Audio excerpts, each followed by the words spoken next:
Praise the lord.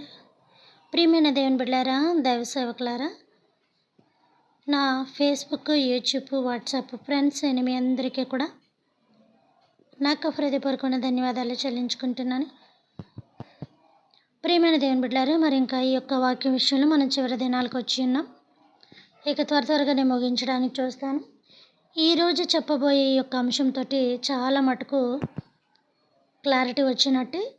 అంతేకాదు ఈ యొక్క వాక్యం కూడా మనం ఎప్పుడైతే మొదలు పెట్టుకున్నామో ఇంకా చివరికి కూడా వచ్చినట్టు.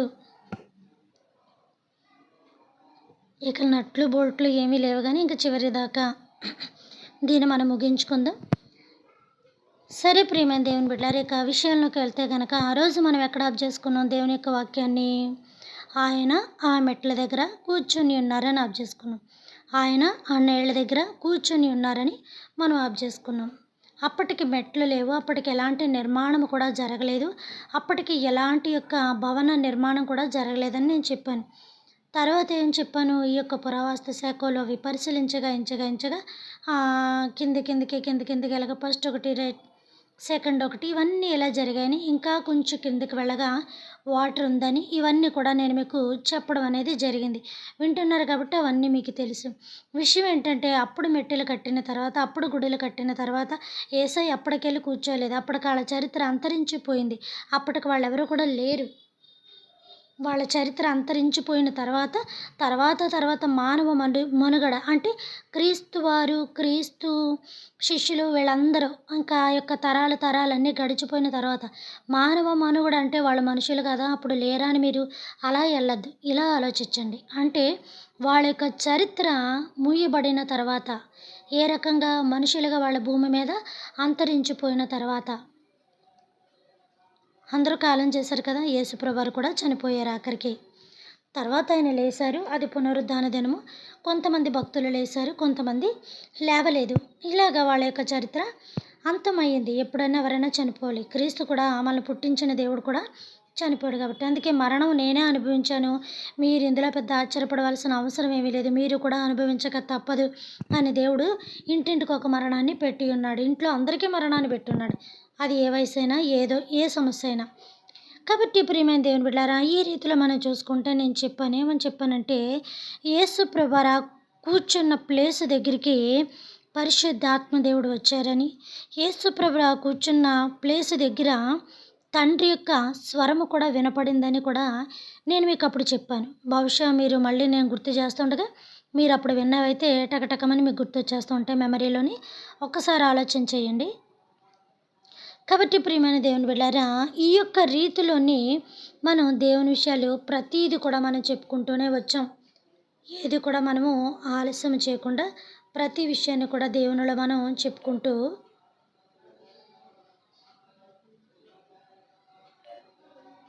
వచ్చాం. కాబట్టి ప్రియమైన దేవుని బిడ్డలారా, విషయం ఏంటంటే, ఆ నీళ్ళు చెరువు నీళ్ళు, ఆ నీళ్ళు కాదని చెప్పాను. అదొక పెద్ద మహానది అని కూడా నేను మీకు చెప్పడం జరిగింది. ఆ నది ఏంటంటే యోర్దానా నది అని నేను మీకు చెప్పడం జరిగింది. కాబట్టి ప్రియమైన దేవుని బిడ్డలారా, అప్పుడు మొత్తం ఫుల్గా మీకు అర్థమైపోతుంది, ఫుల్ క్లారిటీ వచ్చేస్తుంది మీకు. ఇంకా యేసు ప్రభువారు ఏ నదిలో బాప్తిసం తీసుకున్నారు? యోర్దానా నదిలో బాప్తిసం తీసుకున్నారు కదా. ఒకటి, నేను ఇచ్చిన 3 అంశాల్లో ఒక అంశం, యేసు ప్రభువారు యోర్దానా నది అంటే అది చెరువు కాదు, అది కాదు, నది అని చెప్పాను కదా. ఆయన బాప్తిసం తీసుకున్న ప్లేస్ ఏంటి? యోర్దానా నదిలో తీసుకున్నారు. ఆ ప్లేస్లో అప్పటికది అదే కొంచెం ఎదురుంది ఊరు. ఆయన తీసుకున్న ప్లేస్ అంత ఊరు కాదు. కాబట్టి ప్రియమైన దేవుని బిడ్డలారా, తర్వాత ఇప్పుడు మీకు అర్థమైపోతుంది, పరిశుద్ధాత్మ దేవుడు పావురం రూపం వలె వచ్చారు. పావురం అయి పరిశుద్ధాత్మ దేవుడు రావడం, ఆ యొక్క పెట్టెలోకి, ఏ పెట్ట, పావురం అనే పెట్టెలోకి దేవుని యొక్క ఆత్మ పెట్టి రావడం కాదు. ఆయన ఫోకస్ అంటే ఆ యొక్క కాంతి, ఆయన ప్రభావం, ఆయన కాంతి ఎలా కనిపించిందంటే, ఆయన అలా ఆకాశం నుంచి పరిశుద్ధాత్మ దేవుడు ఒక అగ్నిలాగా దిగుతున్నప్పుడు, ఒక ఫోర్స్లాగా దిగుతున్నప్పుడు, ఒక కాంతివంతమైన ఆ కాంతి పుంజాన్ని మనం చూడలేనప్పుడు కళ్ళు మూసుకుంటే చూడండి. ఇప్పుడు సూర్యుడిని చూసేటప్పుడు మనం చెయ్యిలు అడ్డు పెట్టుకున్నాం అనుకోండి, అప్పుడు అవి ఎలా కనబడతాయి? ఆ చేతి వేళ్ళలోంచి ఆ యొక్క సూర్యుని యొక్క కిరణాలు కూడా మనకు తాకేస్తూ ఉంటాయి. అంతే కదా! అనేకమైన కలర్‌లు కనిపిస్తూ ఉంటాయి. పెయింటర్ దేనికన్నా కలర్ చేయాలంటే బోలెడు కలర్స్ కొని తీసుకురావాలి. కానీ మనం గనక ఆ చేతులు అడ్డుపెట్టి అలా చూసామంటే ఎన్నో కలర్స్ మనకు కనబడుతుంటాయి. ఆ యొక్క ఈ యొక్క విపరీతమైనది ఇది తెలియాలి నేను చెప్పిందంటే మంచి ఎండాకాలంలో మంచి సమ్మర్‌లో గనక మనం బయటికెళ్ళి సూర్యుడిని చూసామంటే చేతులు అడ్డుపెట్టి, ఆ చేతుల్లోంచి మనకేమొస్తది? కాంతొచ్చేస్తది. అప్పుడు ఆ కాంతి మనకెలా కనబడతది? అటు ఇటు, ఇటు అటు ఒక అందము, ఆకారము లేకుండా తిక్క తిక్కగా కనబడుతూ ఉంటది ఆ యొక్క సూర్యుని కాంతి. అలాగా దేవుడు కాంతితోటి వస్తున్నప్పుడు ఆయన యొక్క శక్తి, పరిశుద్ధాత్మ శక్తి మహాప్రభావంతోటి, వెలుగుతోటి దిగుతున్నప్పుడు, ఆయన ఆశీర్వదించుకుంటూ దిగుతున్నప్పుడు ఆకాశం నుండి ఎలా వచ్చిందంటే, ఆ చేతులు రెక్కల కిందను, ఆ యొక్క వస్త్రము గాని, ఆ యొక్క ఏంటిది? ఆ యొక్క కాళ్ళు భాగం అది కూడా ఒక పిట్టలాగా కనపడి ఇది చేసింది. తర్వాత ఆయన దిగుతూ ఉండగా ఒక పావురము ఆయన భుజం మీద వాలడం అనేది జరిగింది. ఎప్పుడు దేవుని యొక్క ఆత్మ దిగుతుండగా పావురం వచ్చింది. అంతే తప్ప పావురులోకి పరిశుద్ధాత్మ దేవుడు రావడం, పావురులోకి పరిశుద్ధాత్మ దేవుడు రావడం. పావురానికి ఒక పేరుంది. నిష్కళంకమైనది అది పేరు మర్చిపోయాను. పేరు పరిపూర్ణంగా వాడడం రావట్లేదు నాకు.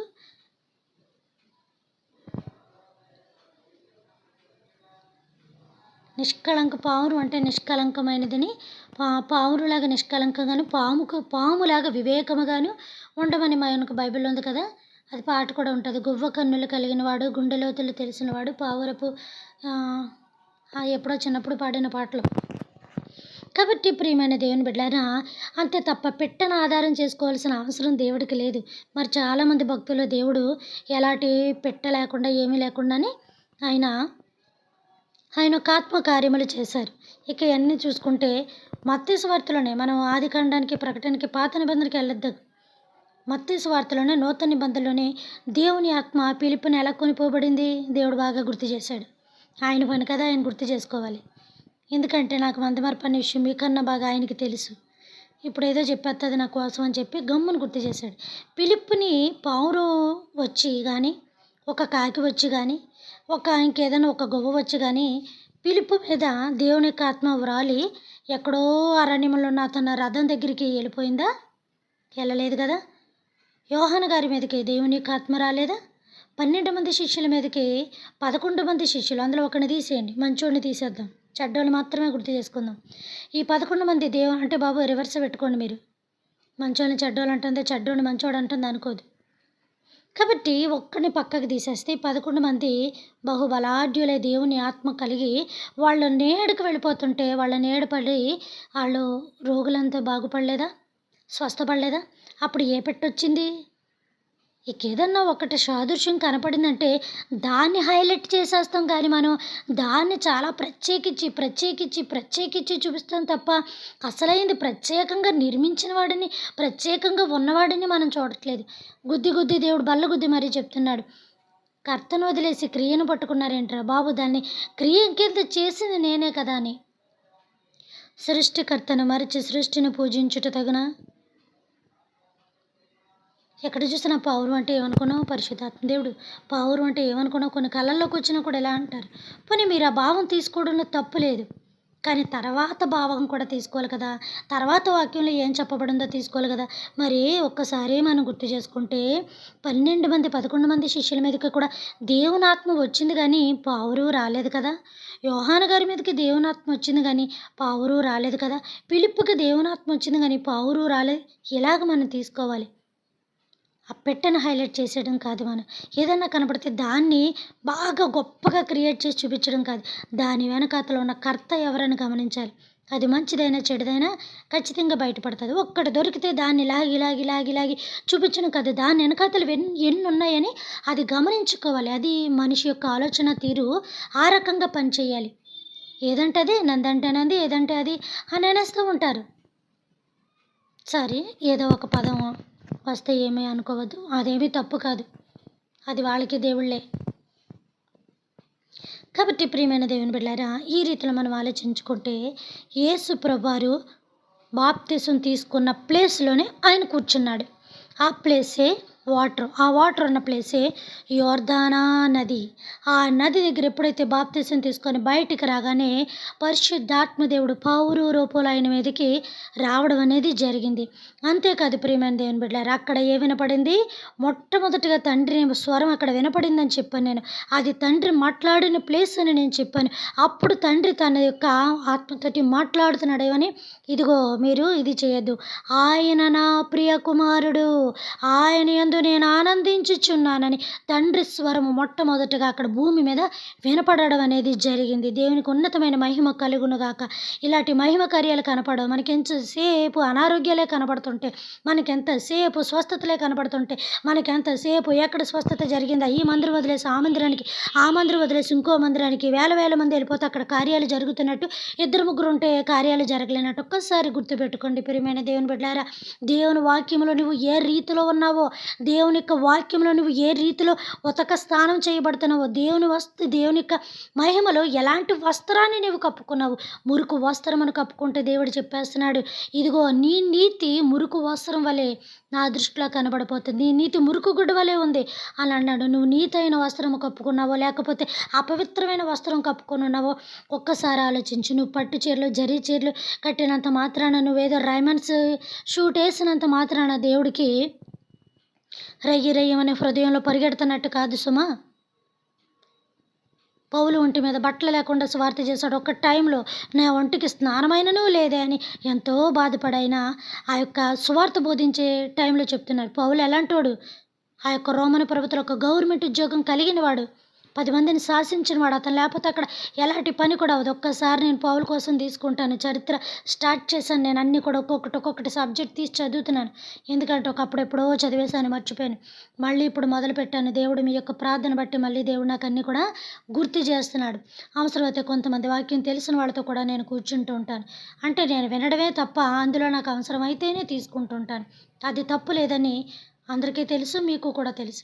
కాబట్టి ప్రియమైన దేవుని బిడ్డలారా, ఈ యొక్క రీతిలో మనం ఆలోచించుకుంటే గనక అక్కడ మొట్టమొదటిగా తండ్రి తన స్వరాన్ని వినిపించిన ప్లేస్ అది. పరిశుద్ధాత్మ దేవుడు యేసయ్య మీదకి దిగి వచ్చిన ప్లేస్ అది. యేసయ్య ఆ నదిలో దిగి బాప్తిసం తీసుకున్న ప్లేస్ అది. యేసుప్రభువారు నిత్యము కూడా అక్కడ కూర్చుంటూ ఉండేవారు. ఎందుకో తెలుసా? ప్రతి రాత్రి కూడా ఆయన అక్కడికి వెళ్ళి కూర్చున్నారనే విషయాన్ని నేను వాక్యంలో కూడా నేను మీకు చదివి వినిపించాను. అది ఒక పెద్ద అడవి అని చెప్పాను. తరతరాలు గడిచిన తర్వాత దాన్ని ఒక చరిత్ర కింద మలిచారని కూడా చెప్పాను. ఇవన్నీ గుర్తుపెట్టుకోండి, ఇవన్నీ జ్ఞాపకం చేసుకోండి. ఒకవేళ మర్చిపోతే మళ్ళీ వాక్యం చూడండి, ఒకసారి వాక్యం వినండి. మీకు ఇష్టమైతే నిర్లక్ష్యం వద్దు దేవుని విషయంలో. నేను టైం కూడా చాలా తగ్గించేసాను, ఎందుకంటే అంతసేపు కూడా మీరు వెళ్ళారేమో అని చాలా తగ్గించాను. ఎందుకంటే గంగి గోవు పాలు గరిటెడైనను చాలని ఆ యొక్క మనం ఎక్కువ లోటాలు తాగక్కర్లొద్దు, అందులో అన్ని నీళ్ళు కలపాలి.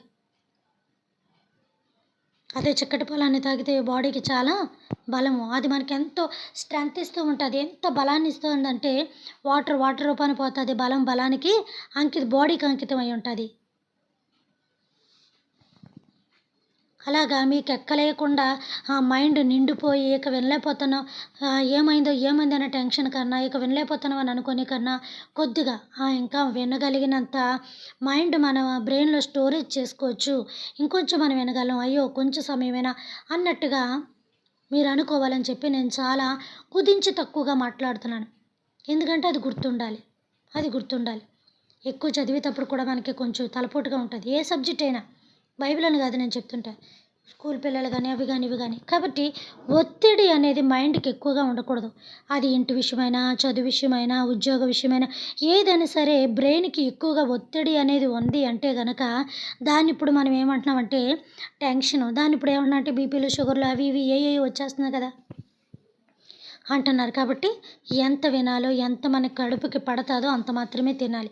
కాబట్టి ఈ కొద్దిగా నేను ఎందుకు చెప్తున్నా అంటే కొంచెంగా ఇంకా మీరు ఎక్కువ గుర్తుపెట్టుకుంటారని. ఒకవేళ మళ్ళీ విన్నా కూడా చాలా త్వరగా అయిపోయింది కదా, ఇంకోసారి విందాం, సరిగా వినలేదు అని అనుకుంటే గనక ఇంకొకసారి దేవుని వాక్యం వినడంలో తప్పు లేదు. కాబట్టి ప్రియమైన దేవుని బిడ్డలారా, ఆ యేసు ప్రభు కూర్చున్న ప్లేసే యోర్దానా నది. యోర్దానా నది దగ్గర కూర్చున్నారు ఆయన. ఆ నది దగ్గర కూర్చొని ఇది చేస్తున్నారు. 3 విషయాలు వచ్చేసాయి కదా. తండ్రి మాట్లాడాడన్న విషయం వచ్చింది, పరిశుద్ధాత్మ దేవుడు దిగి వచ్చాడన్న విషయం వచ్చింది. యేసు ప్రభువారు అక్కడ ఎందుకు కూర్చున్నారన్న విషయం వచ్చింది. ఆయన అక్కడ అసలు ఆ నీళ్ళ దగ్గర ఏం చేస్తున్నాడన్న విషయం పూర్తిగా క్లారిటీ వచ్చేసింది. ఇంకేం కావాలి ఇంతకు మించి? ఈ యొక్క వాక్యాలు ఇవన్నీ చెప్పేసిన తర్వాత వాక్యాలన్నీ కూడా ఒకటి తర్వాత ఒకటి, ఒకటి తర్వాత ఒకటి, వన్ బై వన్ మీకు లైన్‌గా నేను ఇచ్చేస్తా ఉంటాను. ఎందుకంటే మీరు ఎప్పుడన్నా చదువుకున్నప్పుడు వాక్యం అనేది ఖచ్చితంగా ఉండాలి. గాలి మాటలు కాదు. దేవుడు ఉన్నాడు అని గట్టిగా చెప్పి కన్నా ఆధారాలు చూపించామనుకోండి అంత గట్టిగా అసలు శబ్దం ఇవ్వక్కర్లేదు. శబ్దం ఇవ్వక్కర్లేదు. నిశ్శబ్దం అనేది చాలా అద్భుతకరమైన విషయం. నిశ్శబ్దం అనేది చాలా తెలివికి గానీ, లేకపోతే ఆరోగ్యానికి కానీ చాలా మంచిది. ఎంత మనం మౌనం పాటించగలిగితే అంత మనకి మనశ్శాంతిగా కూడా ఉంటది చక్కగా.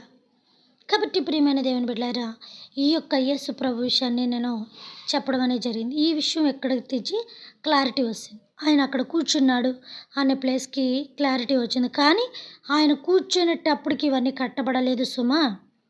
గుర్తుపెట్టుకోండి. ఆయన కూర్చున్న టైంకి ఇవన్నీ కట్టబడలేదు. మిగతా విషయాలన్నీ కూడా రేపు మనం చూసుకుందాం. పరలోకమందున్న మా తండ్రి, మీ నామము పరిశుద్ధపరచబడును గాక, మీ రాజ్యం వచ్చును గాక, మీ చిత్తము పరలోకమందున నెరవేరినట్లు భూమి అందును నెరవేరును గాక. మనదిన ఆహారం నేడు మాకు దయచేయము తండ్రి. మా భువనస్తుల అపరాధములను మేము క్షమించిన ప్రకారము మా అపరాధములను మీరును క్షమించండి తండ్రి. మమ్మలను శోధన నుంచి తెక్కక అక్కడిని తప్పించుమునైనా రాజ్యము, శక్తి, మహిమ నిరంతరం మీరై ఉన్నారు తండ్రి. ఆమేన్. దేవుడు మన దీవించి ఆశీర్వదించును గాక. Good night.